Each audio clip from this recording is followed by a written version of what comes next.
Ladies and gentlemen, welcome back to Terrestrial Material, where we talk about the material us terrestrials are interested in. This is not your typical episode, if I could speak already, of Terrestrial Materials. You're probably already noticing, you're saying, where is the video? John Stokes, I see, it says, I'll see how long I can last. It's 2 a.m. in the UK. Hey, man, I understand, brother. This, like I mentioned, is not a typical episode. This is something I used to do, I think, once or twice when we first started the channel. And it was kind of an homage back to Art Bell days, back to the radio times, maybe, if you want to say it like that, where there was no video. There was just thoughts. There was just, maybe you were sitting in a room somewhere listening and you had a cigar going and, you were just listening to alien talk, finding something on the radio that maybe helped you get to sleep, or maybe you couldn't sleep, or I guess anything that's like that. But yeah, so you're just going to get my voice tonight. And 2 a.m. is kind of late.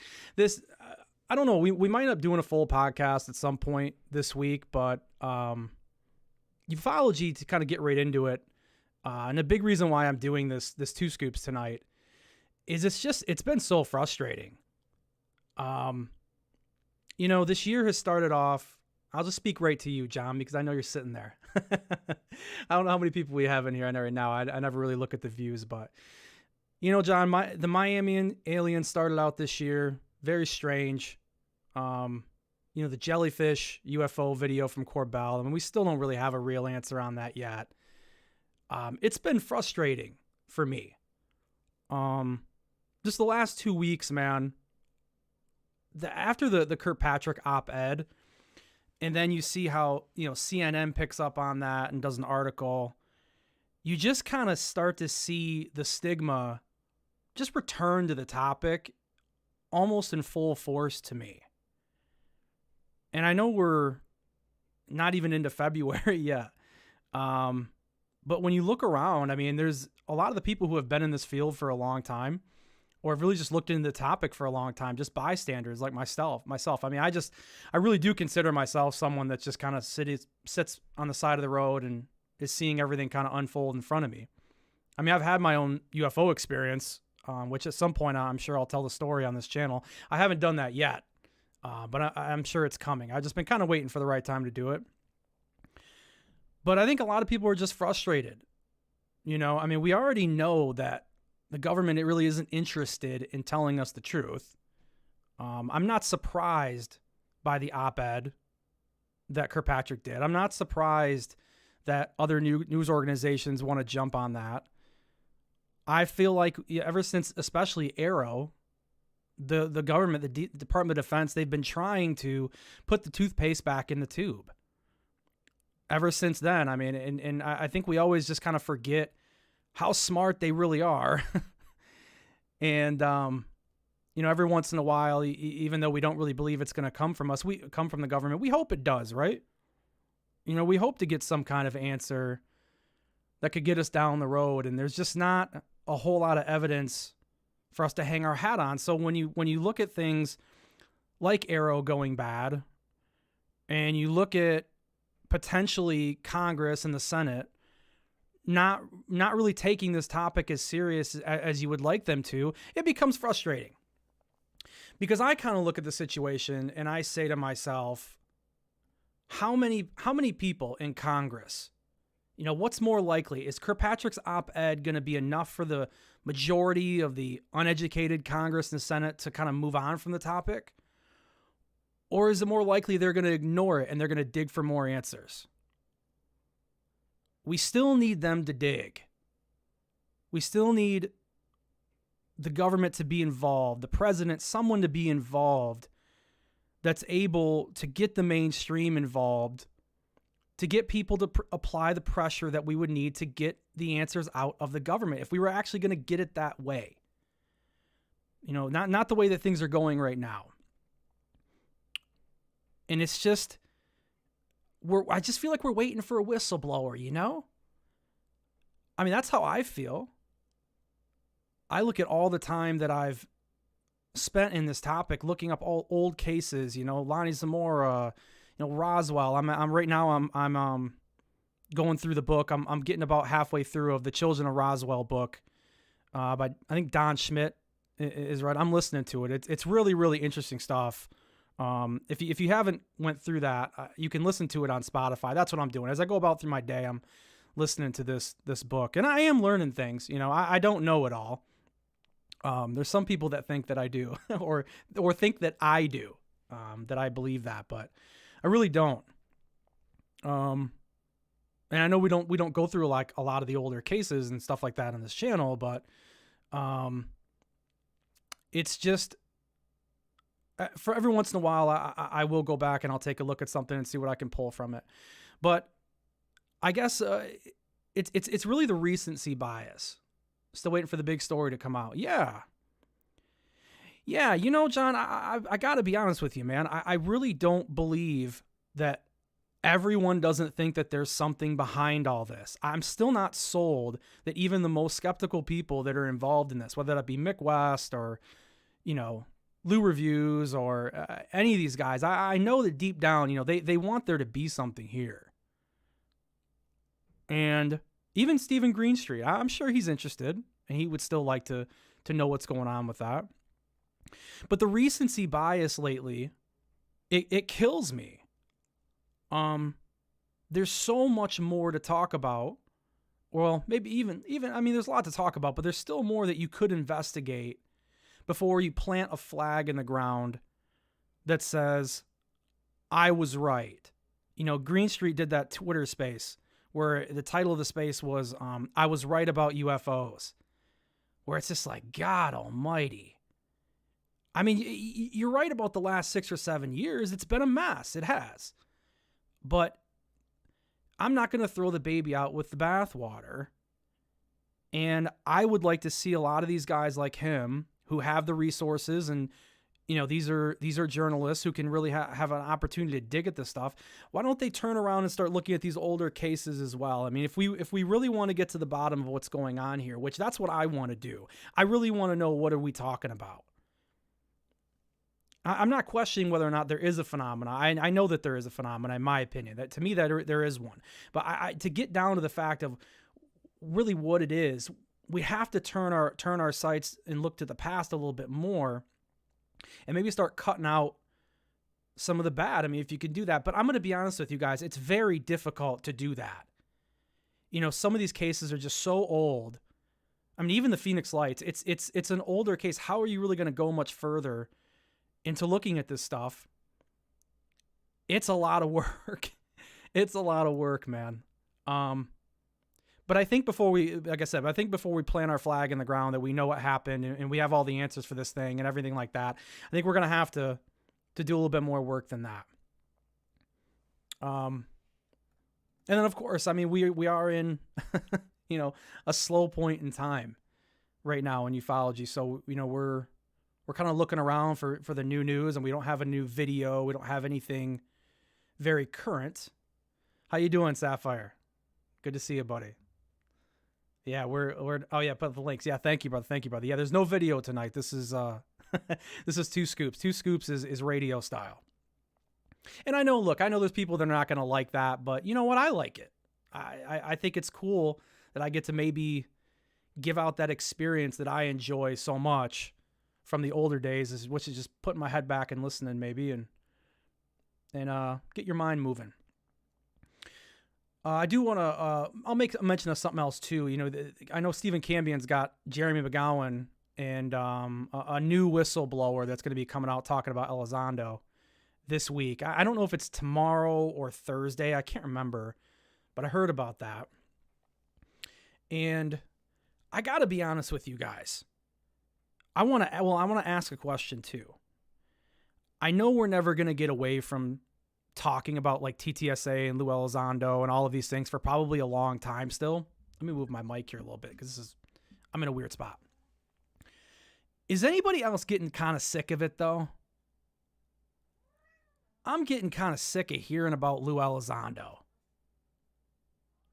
I think, in all fairness, I think Manny Area 503, we had him on the channel And we were talking about Who's Lou. He's such a cool guy, man. He was so nice during that interview. If you guys haven't had a chance to go back and see that, it's from a couple of months ago, and he was gracious enough to give us his time. And I don't know. I just feel like we're done with that group. I feel like we know what's going on with them.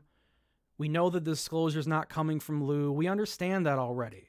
You know, we understand the ties to Bigelow. We understand the ties that are even, you know, potentially there with Grush and what's going on. But just Elizondo himself. I mean, I know we're still going to talk about him. I'm not saying, you know, we never talk about him again, and nobody should. But God, I mean, every time I hear people rant about him, I'm just like, damn, can we get to a point where it's like we know it already? But I guess there's new people that come into the topic and they have to get educated. And what can you do? You know, not everybody's been here for, you know, since they were a kid. I mean, I know a lot of you guys that listen. I'm sure Sapphire, I'm sure you haven't been. I'm sure you've been here longer than 2017. So it's just it's tough though. You know, I see Rick Doty's back on the scene. He's on he's on Twitter right now. He's on a Twitter space. He's coming back around talking about aliens and his whole history with the topic. Man, is it not starting to feel like pre-2017 to you guys as well? You know, I feel like we got more and more people talking about older topics. I know on Friday on Alien Addict, we're going to be talking about the moon and who really lives on the moon. Are there people that are there? I mean, it's a great topic. You know, if only we could get like John Lear and Richard Hoagland to come on and just chop it up with us. Boy, oh boy, that'd be fun. I would do that. I would definitely take the time to go back and do that. You prefer speaking to ordinary people? Yeah, for sure. I mean, there's a lot of people that have stories out there. But you know, John, a lot of that's just because, you know, you've heard so many stories, I feel like, and you're just not getting the evidence. Am I right on that? I get to that point too where sometimes I like hearing the stories, and other times I'm like, God, I just don't need another story. You know, I need a video of the jellyfish doing a right angle turn. And we just don't seem to be getting that. And I don't know when we're going to get that. And that's kind of my point here, is that when the government goes away, which I've been kind of harping about since Grush came out, which is if we don't really get any evidence and we lose everyone's in the government's attention and we don't get anywhere with it, all we're stuck with is who? Like Corbell? Like how long can we do this kind of thing with Corbell? And I feel like we need the pressure and the attention of the government to also make sure that these whistleblowers, if they are there and they want to come out, we need them to feel safe. And I think that the more the government is involved, that's possible. But I think if we live and go back to a pre-2017, like a pre-TTSA world, what is going to motivate these whistleblowers to come out? What's going to make them feel safe? I don't know. These are the things that rack around my head all day. You know, I'm sure I'm no different than you guys. I'm sure you're all feeling the same thing. It is difficult. It is very difficult. And, you know, that's very funny that you bring that up, John, because that was one of the things that I was thinking about this week is, you know, we have a few kind of big theories out there, right? The first one, well, theories for me, at least. The DOE, you know, kind of controls all the truth and we can never really get to it.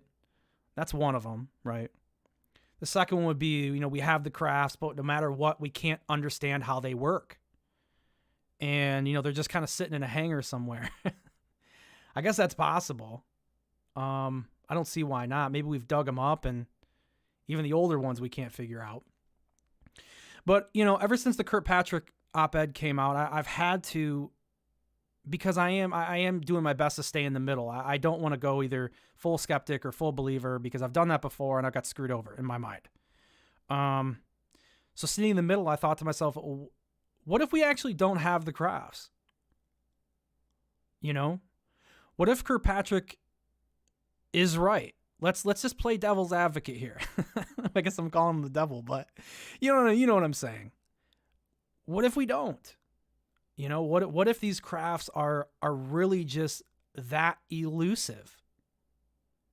Does that mean they don't exist? Does Kirkpatrick's opinion on that, does it change that? No, of course it doesn't. I don't own a Lamborghini, guys. I'll probably never own a Lamborghini, right? But that doesn't mean they don't exist. You know, I seen one in Las Vegas when I was in Vegas. Wow, it's been 13 years, guys, since I've been to Las Vegas. And so I know that they exist. And the license plate on that Lamborghini said "No Fear." At 21, I thought that was this white Lamborghini with no fear. I thought that was pretty awesome. He had no fear. Well, yeah, I mean, driving that thing around the strip, yeah, you got to have no fear to do that. So you ask yourself, well, then why, right? You know, what if all these crash retrieval stories are fake? Why would they do that? What would possess them? Because there's stories, right? There's tons of stories. I mean, I want to have Michael Strack come on. I'm actually going to email him tomorrow and ask him to come on and do a show and talk about all these crash retrievals, because I love them. The stories are definitely great. I mean, plus I want to learn a lot more. I mean, there's tons and tons of crash retrievals. If you guys have ever heard him talk, you know that they're almost endless. So you say, you know, what are these then? Are they just lies, just to scare other nations into believing like we harness the power of some alien civilization or some new weapons of war that they're just hoping to obtain? Because I mean, imagine all these stories that have come out. If Russia never really had a crash, if China never really had a crash, and we're sitting over here saying since the 40s we've had crashes and we've been working on it, that'd probably be pretty scary if you were in another country. So I don't know. I just wonder, you know? It's like Bob Lazar, you know? And you guys know I'm not a giant fan of going over Lazar over and over and over again. I mean, we know, you know, in my opinion, if he won't show up to Congress, there's not really much to say for him anymore.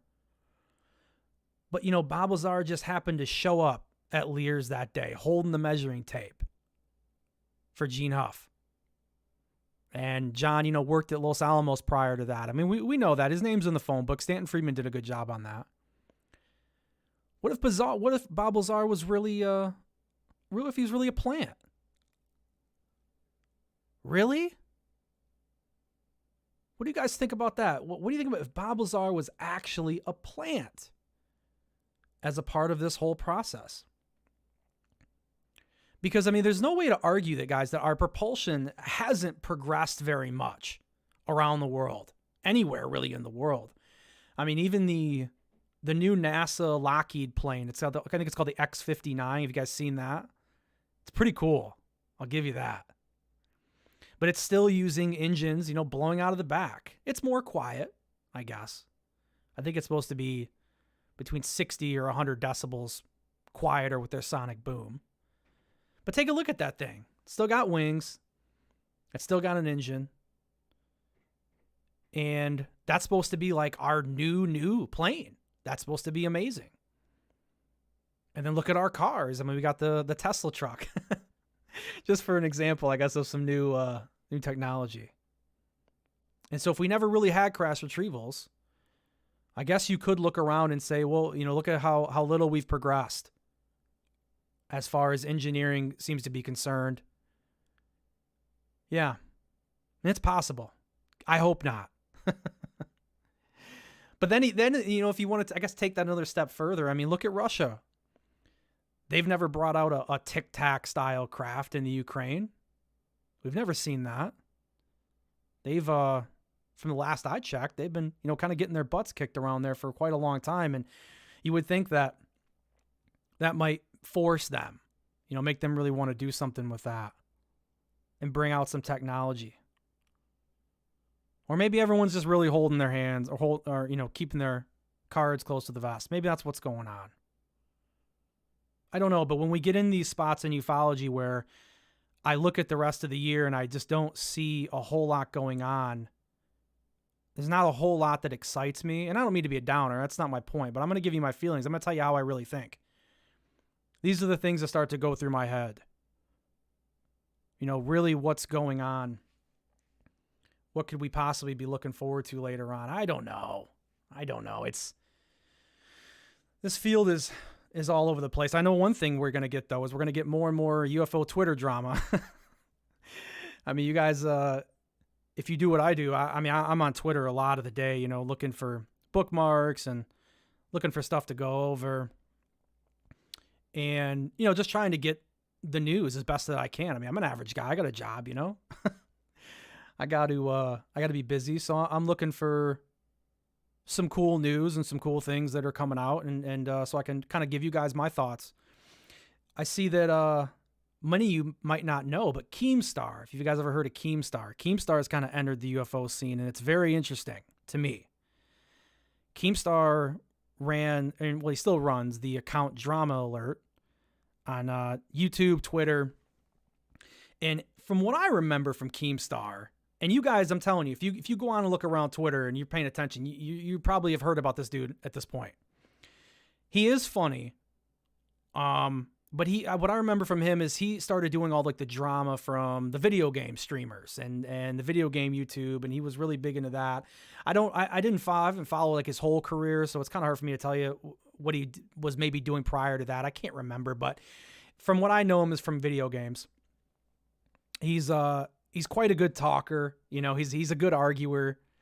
He's definitely like kind of a league above a lot of the normal people I see in these spaces argue. And I always kind of laugh when they start to get into it with them, because I think, man, oh man, they might not be ready for an argument with someone like him. He's pretty quick-witted, pretty tough to take down. It's pretty seasoned, as they would say. He's seasoned. But I can't lie. I mean, I know there's a lot of people that are wondering, you know, is he bringing good for the community? You know, or is he just bringing drama and he's looking to monetize the drama? Well, I have a couple thoughts on that. I mean, he's got this Skyfire. I believe it's Skyfire News. Let me double check this really fast because I don't want to misquote it. Yeah, Skyfire News is this new channel. Well, his Twitter account that he's running.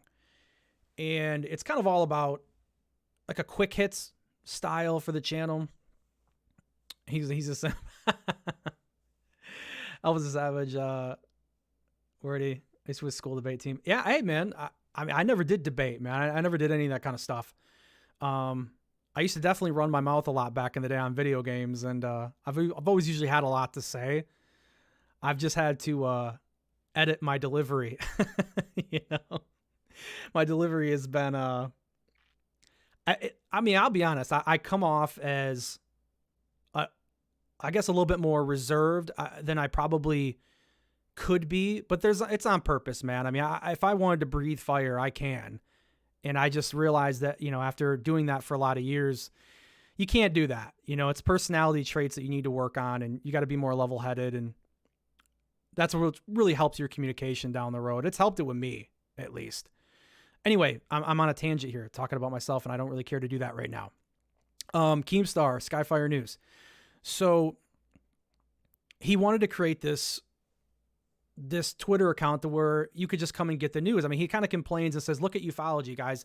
If you want to understand the news, you have to watch 6 podcasts. They're all 3 hours long. He's not wrong. It is tough that way usually, unless you're going to scour Twitter all day long. So for the average person, they're going to kick out some news and that'll help. But I think the most important thing that he brought up is that he really wants to make ufology a lot more popular. He kind of wants to blow the topic up, and in so doing that, rooting out a lot of the drama that's here, the unnecessary stuff, like the really bad kind of battling back and forth. You know, you hear about the doxing, and you hear about people getting bad stuff sent to their house, and you know, all the really evil stuff that can go on out there in the world. I don't know who's doing it. I don't claim to know. I sometimes I sit in the spaces and I try to understand, you know, really what's going on, because I'm trying to, you know, get some more news, but I'm also looking for people that I find interesting to come bring to the channel and talk to. So yeah, there's a lot of that. So he wants to bring in a lot more attention to help root out the bad, but this is what I think pulled in the most attention for me, is that he wants to start these real debates, really pull together people in ufology that we've always wanted to debate. I know He's talked about having Chris Mellon and John Greenwald Jr. have a debate, bring them into a space, really let these guys talk it out, rather than having everyone having to sit around and read the books they write on Twitter. My God, if you ever get a chance to listen to or read those tweets from Greenwald and Mellon back and forth, boy, oh boy, they're long. And the writing for Chris Mellon, sometimes it's hard to understand. I mean, they write really well, but it's very, very, how do you say it? It's proper English, maybe. I don't know. I can't think of how to say it right now, but so Mellon versus Greenwald, another big one, Lazar Weinstein. Everyone's wanted Lazar Weinstein for a long time. Rogan couldn't pull it off. Maybe Keemstar can. He's got a few million followers too. And then, I mean, I've got a request. I'd like to have Jeremy Corbell and Jeremy Reese, alien scientist. I'd like to see them get into a space and have it out. But can he do it? Can he really get that stuff done? I mean, if Joe Rogan hasn't had the power to pull it off, I mean, the platform Rogan has is just almost second to none. I mean, people are making careers off of one simple visit. I heard that Diana Pasulka, when she was on Rogan, which I haven't listened to that whole interview yet. I got to go. I've seen clips from it, but I got to go back for it. But she sold out every book that she owns, guys, after one appearance. So it's there's no doubt that there's a lot of pull for Rogan still. So I don't know if he can pull it off. I hope that he can. He could be one of the biggest catalysts for UFO change, I think, around. The two Jeremys I would almost pay to watch. Oh, of course. Yeah. John, I mean, listen, John, people would be lying to say that they wouldn't really consider paying $50 to watch it. I would. I'd love to see a double feature. I'd love to see them debate and then have a boxing match too. How about that? We got to get some UFO celebrity boxing going on. It'd be a lot of fun. But yeah, I hope. The only thing is I don't know if Keemstar has really ever dealt with a community like the UFO community. It's different over here from the gaming community. And I don't mean that in like a mean way, but you guys know what I'm talking about. Sapphire, John, you guys know. Like, we have people that are maybe just a little less hinged than kind of like the normie section of like the gaming world. And so I think it might be a little bit harder than he believes to get these two factions. Because don't get it mistaken, there are two big factions on Twitter. And to get them to really agree and to, come to some kind of, I don't know, some kind of olive branch there. It's going to be a tough task. And I think he mentioned that it might take 6 to 8 months, but, it could take him a little bit longer at that point.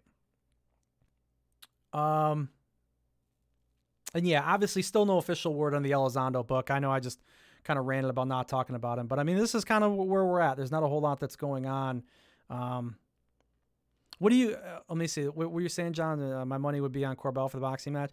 Yeah, probably. Corbell's, he's combat sports of any kind. I mean, jiu-jitsu, he's obviously a little bit bigger guy than Jeremy, but, maybe they do jiu-jitsu.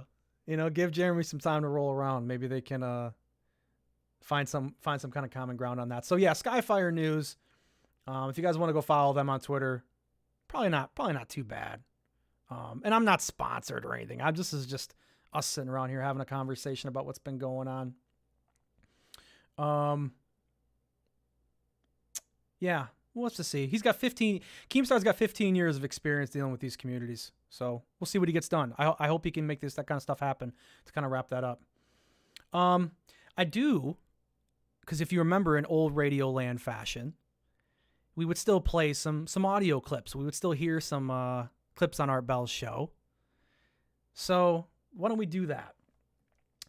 There's a clip here from Tim Burchett.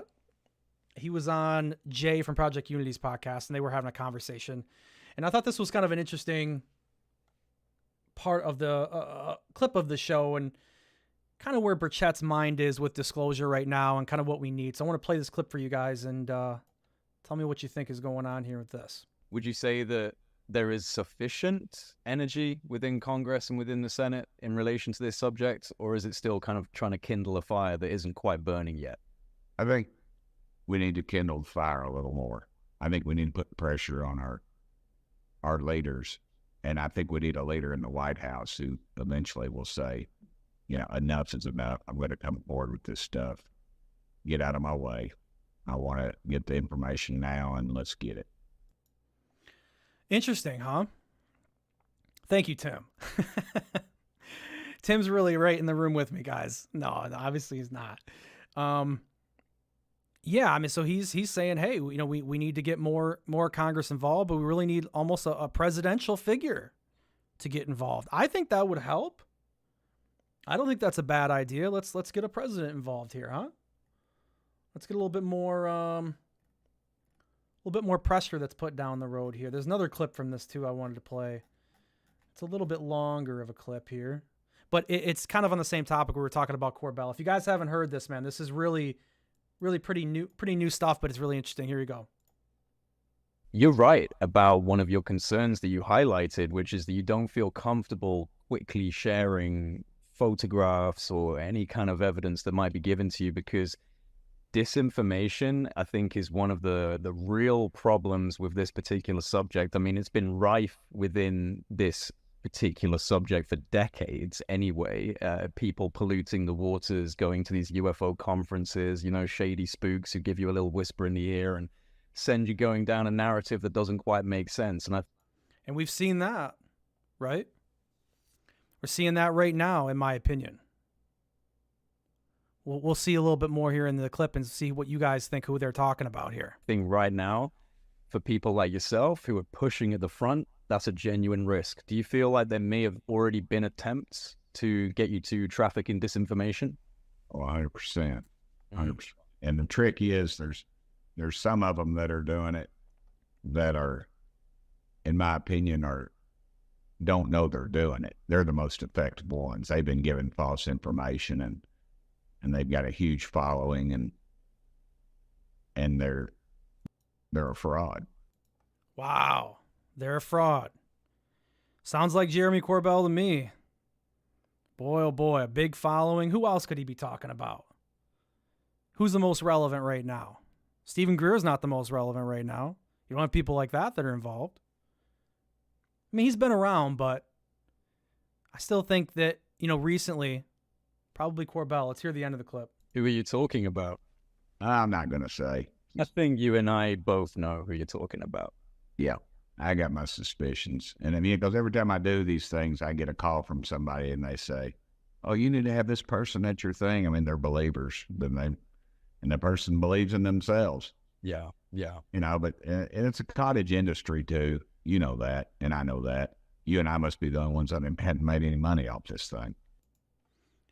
I mean, I think Tim's, when he says haven't made any money off it, I think he's talking big money, right? He's talking Corbell TMZ money is what Birch is talking about.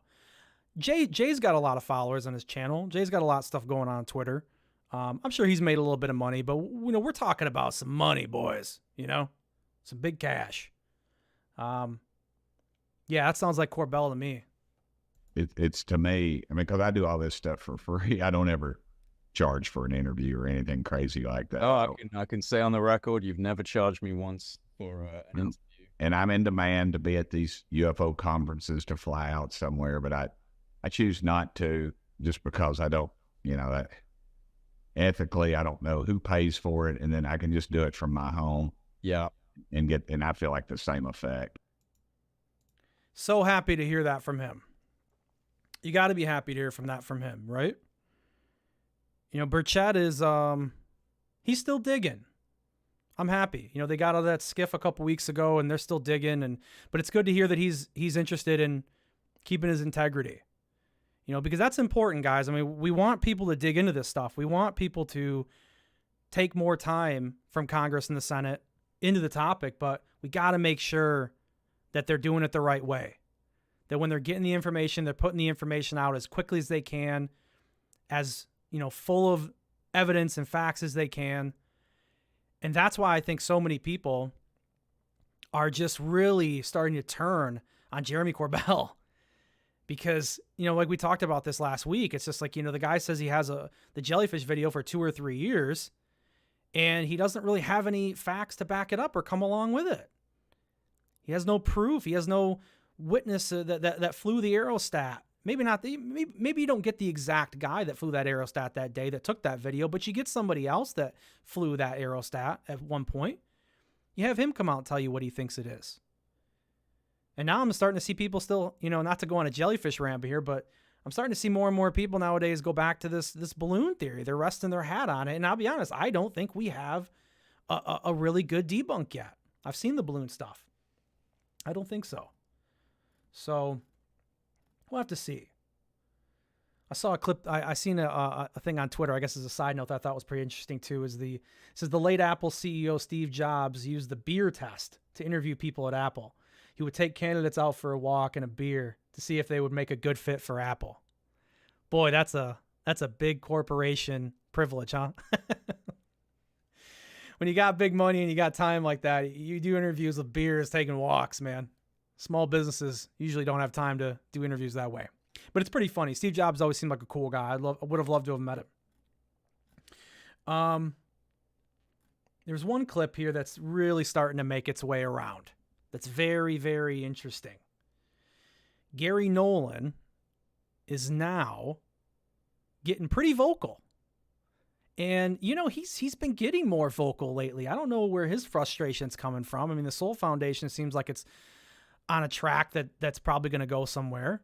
So I don't really know what he's mad about, but he seems to be a little upset. But astrophysicist Neil Tyson, Gary P. Nolan from Stanford University, has a message just for you regarding your position on the UAP phenomenon. So this is James Fox sitting down and interviewing Gary Nolan. It's a short clip here talking about Neil deGrasse Tyson. You guys aren't going to believe this when you hear this. Take a listen. He is a very public figure. He is considered mainstream scientific community. A lot of people respect and listen to what he says. I don't think he should be respected because I don't think he's acting in the best interest of science. I think he's broken his oath of science, and that, frankly, if there were a tribunal of could you take away somebody's PhD, Neil deGrasse Tyson's PhD should be removed. Wow. Neil deGrasse Tyson's PhD should be removed. What do you guys think about that? Wow, what a statement. Look, I've got my issues with Neil on this topic. I think that he should be probably more open to it than he is. I mean, the Cosmos series and Tyson's just TV scientist out of touch. Yeah, for sure. I mean, he's kind of a fossil, when it comes to the current physics, right? And yeah, but at the same time, it's like, I can understand being upset about it, but let him be skeptical if he wants to. I mean, there really isn't like hard evidence, guys. We don't have facts to the point to where, look, if we got the jellyfish video or maybe not jellyfish video, but if we got a video, like a really clear video, the jellyfish wasn't a good example, but if we got a really clear craft that was undeniable, where it was moving, 90-degree turns, showing some of these 5 observables, and Tyson was still not on board, okay, I think you could kind of have more of an argument for that. You probably can never take it away. I mean, the guy earned his degree, but just the credibility side of it, right? Let's continue on with the clip here. Sorry, Nolan, go ahead. When's the last time he's been invited to give a science talk? When's the last experiment he's published? Never. He hasn't. Why is anybody listening to him? Don't ask me. He bloviates. Sorry, Neil. He should be stripped of his PhD. Wow. Yeah, it's a common complaint that Neil doesn't really do any science anymore. No papers. Yeah. I don't know. Maybe I've missed something. Maybe I haven't. John says he appeared on Stargate in the sci-fi fiction. The show was closed. Truth that way says. Yeah. I guess maybe I've missed where they've maybe crossed paths, Nolan and Neil, why they argue the way that they do, why they don't like each other. I don't know. I guess maybe I've missed something. I'll try to do some more digging to bring to you guys if I can find any kind of, in passing argument or maybe exchanged remarks. Because when you see his face, and I know we're doing radio tonight, so you can't see Nolan's face, but if you go on James Fox's Twitter, you can watch the clip there. That's where I got it from. Credit to Fox on that, I guess. He's visibly upset. His face is red. Visibly red. So, blood's starting to boil. Blood's starting to boil.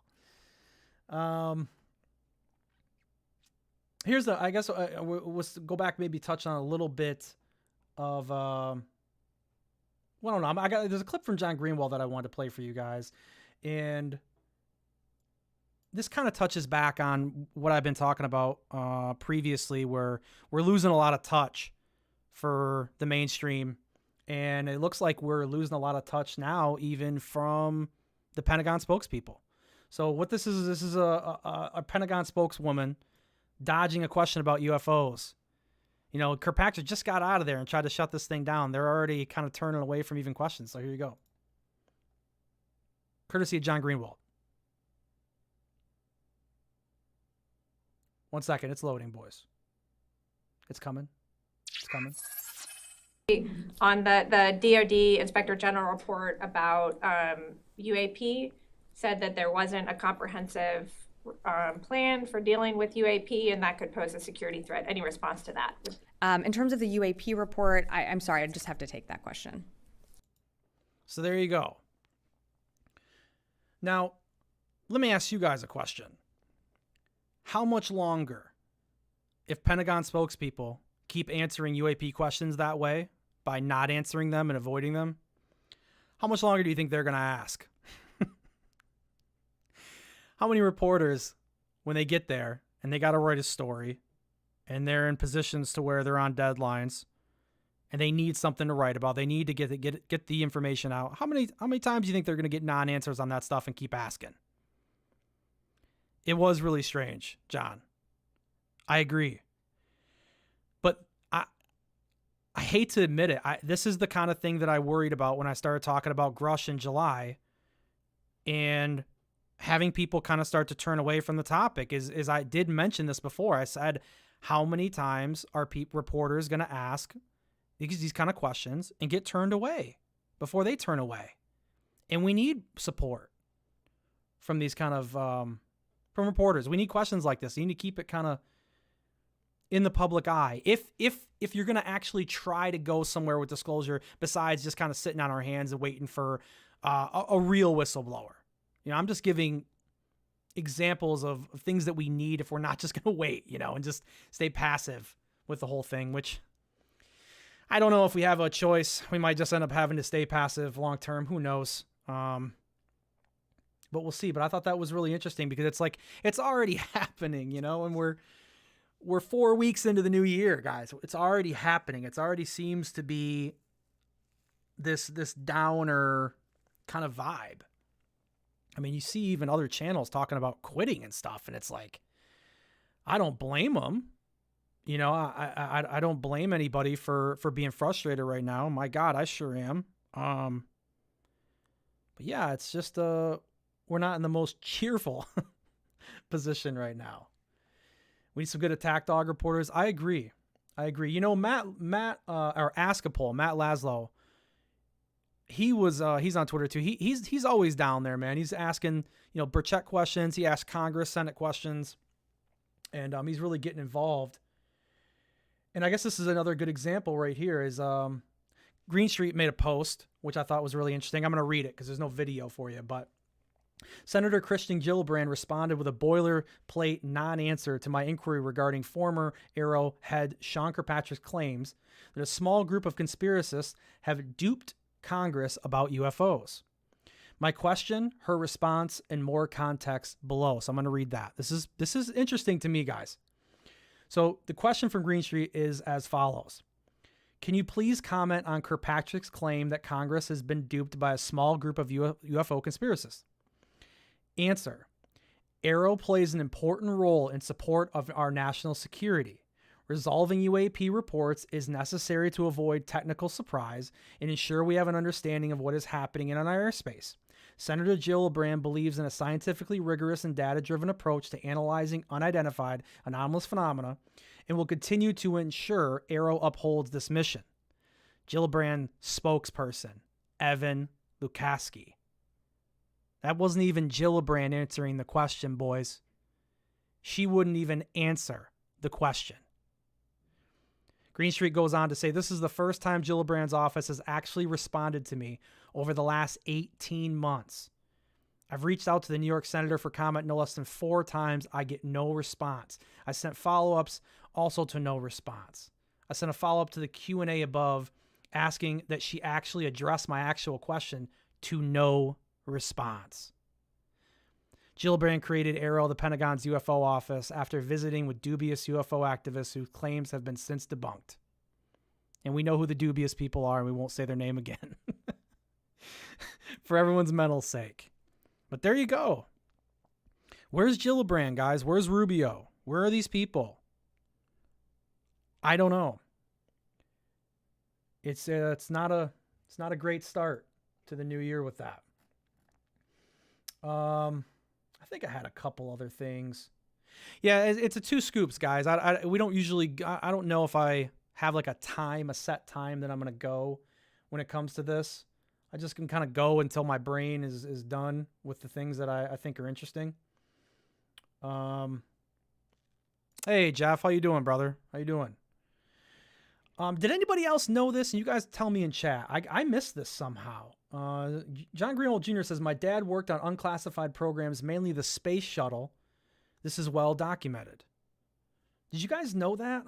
I don't remember hearing about John's dad having any kind of connection at all. I mean, I guess it makes sense now a little bit more with the Black Vault. You know, he's probably had a lot of, that talk in his home, talking about space, and, it makes more sense that he would get into aliens and all of that. Yeah, pretty interesting enough. I see that Bob Bigelow's offering Donald Trump money. That's supposedly UFO news today. You guys see that? I gave him a quote from Bigelow. I gave him $1 million towards his legal fees. So more and more money coming out at that point. Danny Sheehan nowadays is talking about 40 more whistleblowers are going to come out this year. I don't know what these guys are waiting for. Let's just get them out here, huh? What can you do? Yeah, this is actually kind of a kind of interesting clip. So I know we just went over not too long ago there. Gary Nolan was talking about how Tyson's not doing, Neil deGrasse Tyson is not doing any science. We're not seeing anything. And this is a pretty funny little clip of Gary Nolan talking about what he feels can be considered credible for scientific research. Here you guys go. This is from, I think, Calling All Beings, but it's from another account on Twitter, but here you go. Here's how I think about it. I think it's sort of like an intelligence test. Oh, yeah? It's rife for ridicule, but if you are sufficiently observant and smart, you can jump to the conclusion of what it is without having to have all of the data that proves it. That's pretty tough, huh? You can jump to the conclusion without having all the data that proves it? I mean, how can you call for someone's PhD and say something like that? I mean, that's really what Neil deGrasse Tyson does. He comes to conclusions without any of the evidence. So interesting enough, huh? But there's kind of like these little memes that are inserted in between each of his quotes. So if you hear this other little background noise, that's part of the video. But here you go. I'll play a little bit more for you guys. I'm all ears. And so I can know that something is true without being able to draw a mathematical or geometric line between A to Z. And so I think that's part of what's going on here. Whatever's going on here, stop it immediately. Do you know what is in front of you and what you're seeing? No, we don't. That's the point, Gary. We don't know. That's what we're trying to find out. I don't know how we're going to find out, but we're surely trying to. But there are rumors, guys, later on this year. I mean, Burchett's thinks, as we kind of listened to before, he thinks we're going to be able to get more people in Congress to kind of see the cover up, that we get more of the truth that's out there. I don't know. We'll have to see how it all plays out. I'm not going to sit here and tell you, yeah, we're going to get that, and disclosure's coming no matter what. I'm just not that guy. If you're looking for that guy, as you know, that's not me. I'm dead smack in the middle. I'm on team truth. I'm on team. Let's get some facts for once before we kind of jump to a conclusion. But yeah, more hearings are supposed to be forming. Let me see. But yeah, it's good to hear that we have something coming. I don't know. What do you guys think? Jeff, John, Sapphire. I'll just speak to you because I see you guys in chat, obviously. Well, what's everyone looking forward to this year? I've been trying to find something for myself. I'll be honest with you, man. I don't mean to be a broken record, but the last couple weeks has been brutal for me. I'm starting to kind of see that maybe I was maybe some of my worst fears are coming true. I'm on team 90% people are filled with crap. Yeah, of course, man. I mean, that's Sapphire, of course, brother. That's the way that it goes. I mean, ufology's just it's always been inundated with bullshit, right? It's always trying to figure out what's real and what's not. That's why it's so hard to kind of steer people. I don't know, when you get into it's kind of hard to get into the topic and just kind of leapfrog and know what's going on. It takes more than a year, and I just feel like we have so many people, not only in the community, but YouTube, I mean, everywhere, man, that have been around here for 3-4 years, some even less than that. I've heard some people, that think they have all the answers and talk like they have all the answers, and they've been looking into this stuff for a year. Can you imagine that? 12 months? And they think they got all the answers on this topic. Boy, oh boy. I'll tell you, I'm 33, man, and I've been listening to Art Bell with my dad since I was a kid. 5-6 years old. And, boy, I don't have all the answers, man. I don't. The more and more that I dig into it, the more I realize that I don't have the answer. And it keeps me interested. It keeps me here. But don't be surprised if you guys see this year a lot of people start to fall off the topic. A lot of long-term folks start to go away. I hope they don't. I hope they stay. I hope we keep our skeptics. We keep the believers so that we can get to the middle. That'd be great. John says more whistleblowers for a start, more science revelations, i.e. techno signatures. Yeah, I hope. But can we please, John, can we get one that actually has the evidence? Can we not do this Grush thing again, please? Grush didn't break my heart because I've been let down too many times in this field already. So it's pretty tough to break my heart in this field. You'd have to really bait me.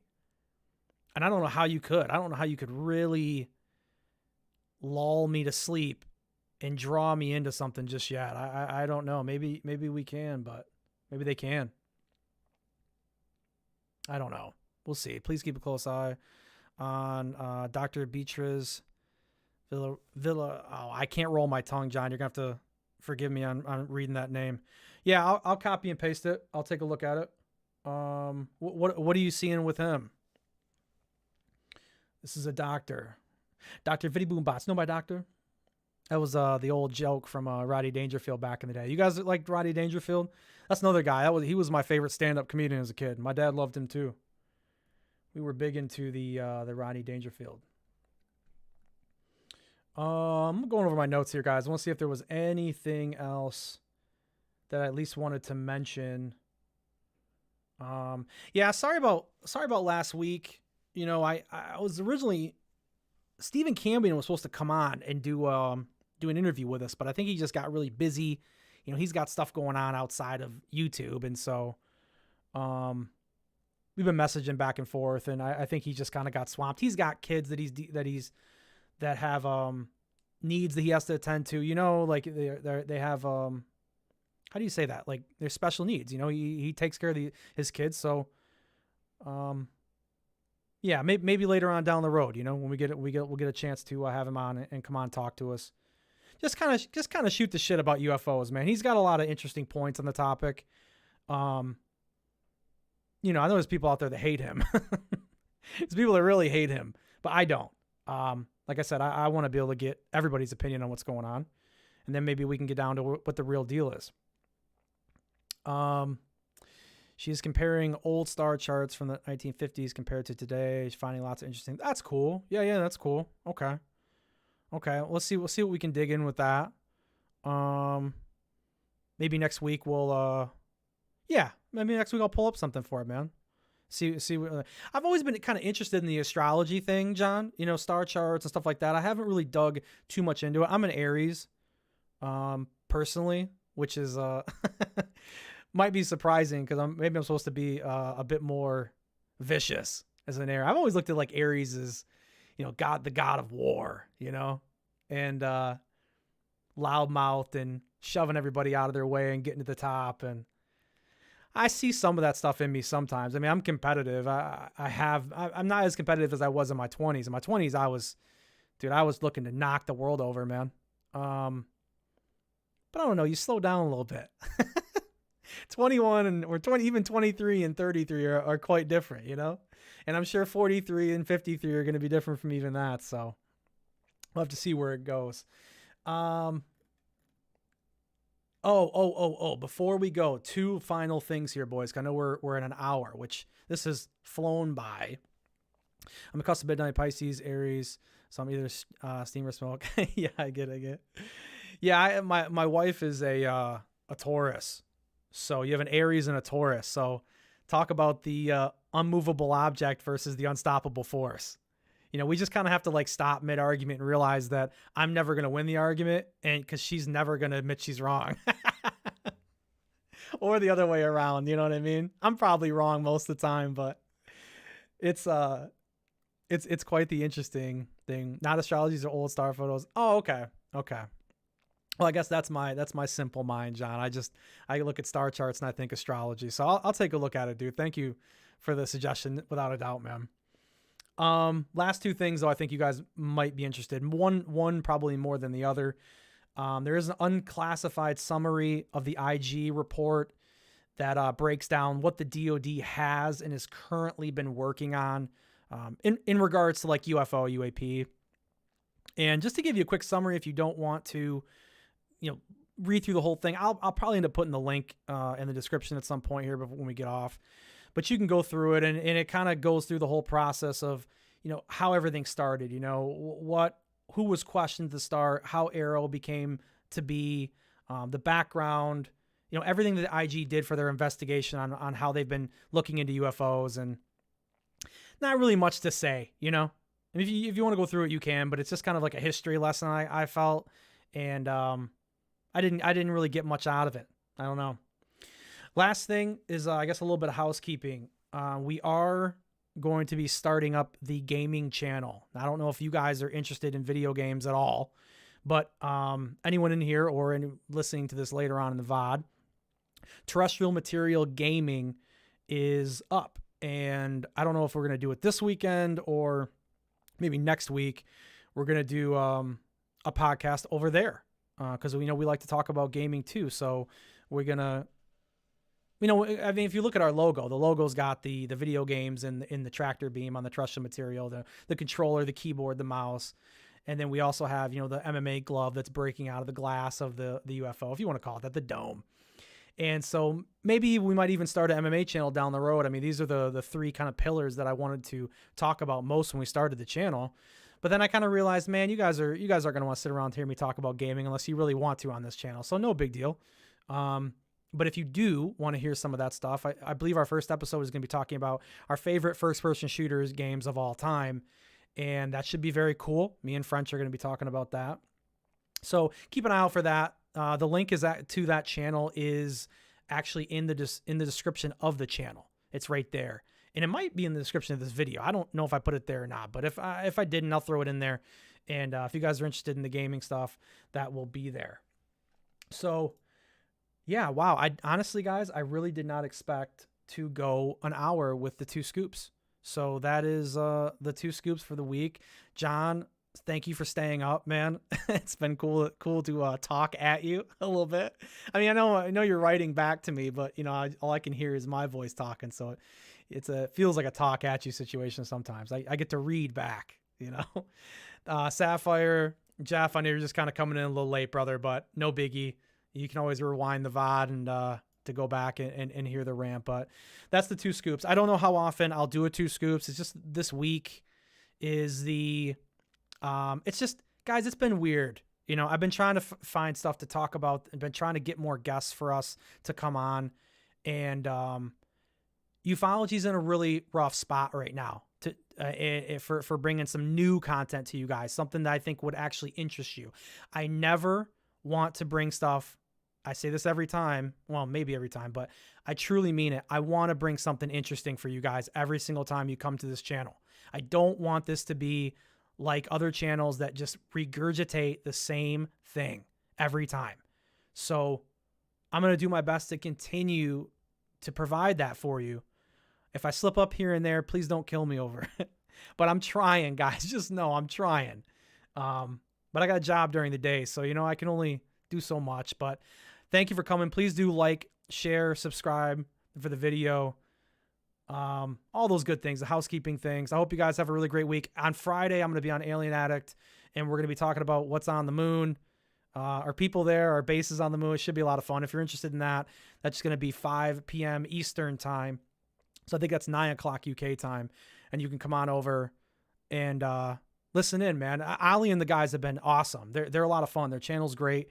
And I'm on there almost every Friday. So anytime you want to get an extra hour of ice cream or get a feel or get a little bit more terrestrial material in your blood, you can come on over there until they kick me off. And then when they kick me out of there, which you never know, this is how these gigs work. Then I'll be gone. Then I'll be back here and you'll have to get me here. But have a great rest of your week, boys. We really, really appreciate you guys. And we'll see you next time. And we'll see you again before you know it. We'll be back. Have a great night. Thanks, guys, for coming.